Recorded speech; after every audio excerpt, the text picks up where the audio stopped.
While Americans are being laid off, evicted from their homes, struggling to provide food for their children and for themselves, Republicans insist that the best way forward is tax breaks for rich people.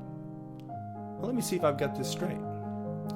According to the Republicans, we create jobs in our economy by giving huge tax cuts to rich people. Rich people invest that money in the stock market. Stock market grows, makes lots more money for fund managers. Fund managers give huge sums of money to politicians in exchange for deregulation. Politicians hire media firms, campaign staff, and any other human commodities they desire. These new servants buy bigger houses, hire pool cleaners and lawn services, throw parties that require more servants, and before you know it, we're all working again. Well, I think I've got it figured out now. Republicans are the Rube Goldberg of job creation. We could have simply given all that bailout money to the Americans who needed it so they could pay their mortgages and feed and clothe their families and educate their children. But that would have been too easy, too direct. Republicans think it's much more fun to feed that money in at the top, like a ball bearing on a circuitous track aimed at a line of dominoes. Is there one place that money certainly would not have gone if given back to the Americans who actually earned it? You bet. Political contributions. I am definitely starting to see a pattern here. And I was wrong. Rube Goldberg would have sent that ball bearing on a wild ride, triggering delightful surprises and inspiring ingenuity along the way. The Republican ball bearing drops in at the top, and it exits at the top. The fun part for them is taking the ball bearing away from us. Evidently, we don't play with it right. That money in the hands of poor and middle-class Americans would have stimulated the economy immediately, and it would have saved many of our neighbors from the tragic chain of events that follow foreclosure. It's hard to keep a job when you sleep in a car. It's hard to find a place to live, feed your children, or make your car payment when you lose your job. Before long, you slip below the poverty line beyond anyone's help. All you needed was a little more time to catch up, a little consideration from your banker, just a little understanding from your neighbors, your community, your country. But now the situation requires more attention than anyone is willing or able to give, and the middle class declines and the ranks of the poor grow larger because instead of helping our neighbors, our countrymen, we turned away and gave all our good help to the people least likely to help anyone but themselves. We gave all our available resources to the very people who have consistently used their power, influence, and wealth to enrich themselves while doing us harm. We're asked to believe that we can trust the very people who took our jobs overseas, perverted our laws to their own advantage, and who treat us all like economic slaves. We gave them the most favorable environment for success ever to exist in this country. And what did they do with it? They took the very best we had to give and left us only the neglected crumbs of their gluttonous indulgence. Republican tax breaks? Those are the gluttons returning for their crumbs. Okay, so they got what they wanted, again, and the tax cuts were extended. Now they can focus on jobs for the rest of us like they promised, right? Wrong. They've got social engineering to do. First on the list is the destruction of women's rights. We were promised jobs.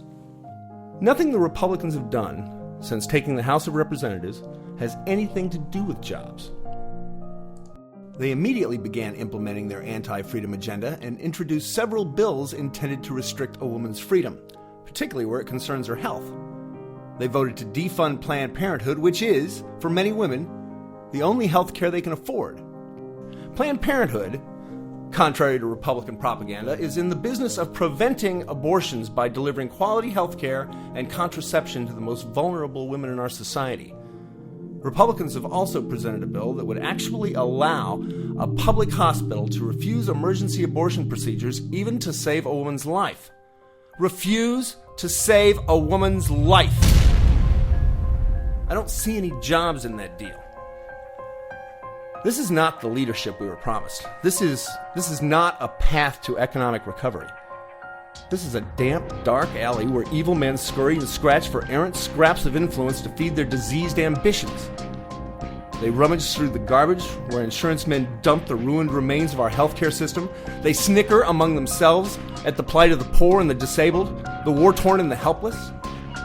They promote and foster a contempt for compassion and charity that they disguise as leadership. Leadership, it is not. No economic recovery will seep from this dumpster. No jobs will crawl from this sewer. Fear is their only strength, and fear will not inspire innovation or promote health or increase our knowledge. It will only keep the light from illuminating this dark alley. We need the light. We need ideas. We need the freedom to make mistakes and learn. Republicans only promote what they know will work, not for us, but for themselves.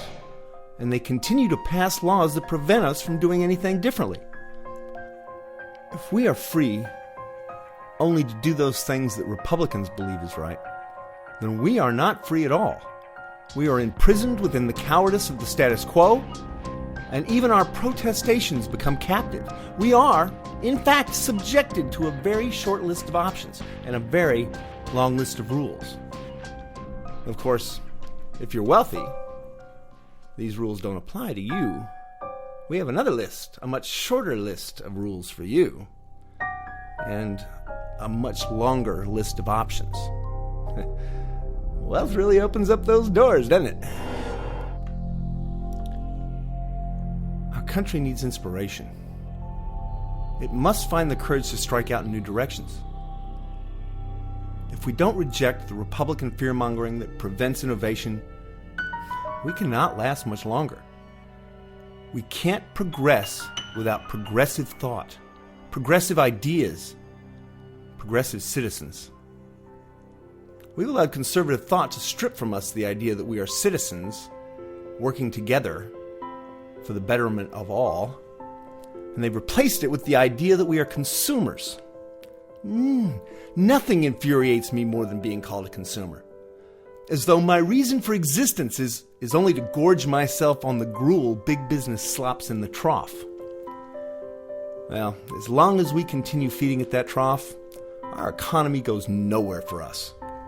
The elite don't mind that fact. They're sucking the last of our resources now, and when they're done, they'll go on to greener pastures like China, leaving behind a demoralized people and the smoking wreckage of a once great country. I'm taking bets that the Tea Partiers left behind will blame us progressives for the disaster, given their apparent inability to learn. Here's a news flash for those of you with very short memories. Our economy works best under Democrats. I know. I couldn't believe it either. But here's why. Republicans have worldwide ambitions that cause them to take our money and spend it all over the world to prop up dictators, wage war over oil, endear themselves to powerful interests abroad, and generally advance their control beyond our borders. Our economy is in a shambles because they've sucked every dollar out of it to fund their global agenda. Democrats, on the other hand, spend our tax dollars providing health care for the poor, building roads and bridges, inspecting food and regulating its production, enacting and enforcing financial laws that prevent the wealthy from destroying, as they are obviously prone to do, the opportunities that this country promises. They invest in new technologies, science, and education. They understand the value of our environment, and they spend money to keep it clean and fertile for future generations. Democrats work to maintain the safety net of our society and generally honor our social contract. All that money spent to promote the general welfare as required by the Constitution stays right here in our economy for our benefit. What Democrats don't do well is wield power. If they did, maybe they could have stopped the Republican juggernaut before it rose to such prominence. More likely, though, the ability to wield power would corrupt the Democrats just as completely as it has the Republicans. It's not just an old saying. Power really does corrupt. If we Americans don't pull our heads out of our asses long enough to see the Republicans for what they really are, they will obtain absolute power. And we all know what that means. To those of you who voted for Republicans in the last election in spite of the previous 10 years of lies, theft, and murder, I'd really like to know, You like being lied to every time they need your vote? Have you no respect for what is true? Is there no place in your philosophy for learning new, better ways of living together? Must we make the same mistakes over and over again? And finally, do you think that Rube Goldberg would be proud of us now?